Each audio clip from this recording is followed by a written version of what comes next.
ज्यों शब्द अपनी शक्ति से ही तत्व प्रतिपादन करें, त्यों समय की यह व्याख्या भी उन्हीं शब्दों ने करी।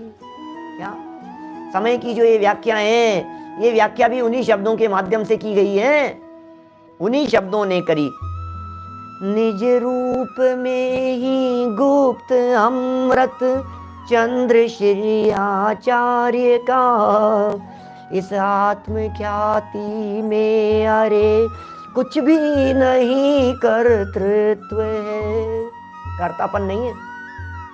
पूरे समय सार में आचार्य अमृतचंद्र स्वामी क्या व्याख्याएं करते रहे बताओ, पूरे समय सार में क्या सिखाते रहे, और अंत में जाकर के लिख देते मैं अमृतचंद्र, इनका सुपुत्र, इनका आचार्य, ऐसा वैसा, और इतना मेरा लंबा चौड़ा संघ, और मैंने इतने बड़े बड़े काम किए हैं। ये लिख देते जरा अपना परिचय, तो मान लेते हम उनको महान आचार्य।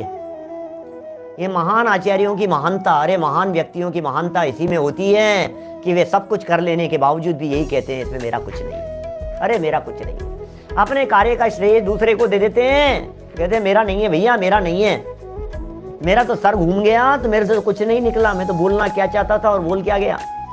एक एक वाक्य आपके कंट्रोल में नहीं होता भाई साहब, एक वाक्य आपके कंट्रोल में नहीं होता।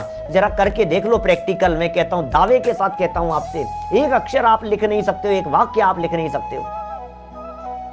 लिखने के लिए कुछ कहा जाएगा, कुछ का कुछ लिख जाओगे।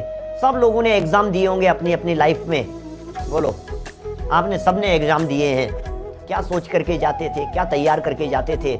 जब प्रश्न वो का वही प्रश्न आ गया तो भी हूबहू लिख नहीं पाते थे, क्यों, ये क्या हुआ।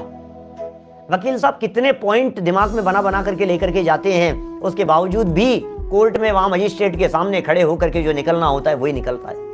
क्या करूं, बोलना चाहता था लेकिन बोल नहीं पाया, नहीं बोलना चाहता था लेकिन जबान से निकल गया। यही तो है स्वरूप, क्या बताएं। मैं चाहता था कि मैं कह दूं, मैं कह नहीं पाया। मैं नहीं चाहता था एक भी शब्द बोलना, लेकिन पता नहीं क्या हुआ, मेरे कंट्रोल नहीं रहा और मेरे शब्द से निकल गया। मैं लेखक नहीं, मैं गायक हूं। ये विद्वान है हमारे चिंतामन जी। मैं लेखक नहीं हूं, मैं गायक हूं। मैं वक्ता नहीं हूं, मैं गायक हूं। मैं विद्वान नहीं हूं। सोचो आप जरा, मैं वक्ता नहीं हूं, मैं पंडित नहीं हूं, मैं तो गायक हूं, मैं तो आत्मा हूं। अमृतचंद्राचार्य कह रहे हैं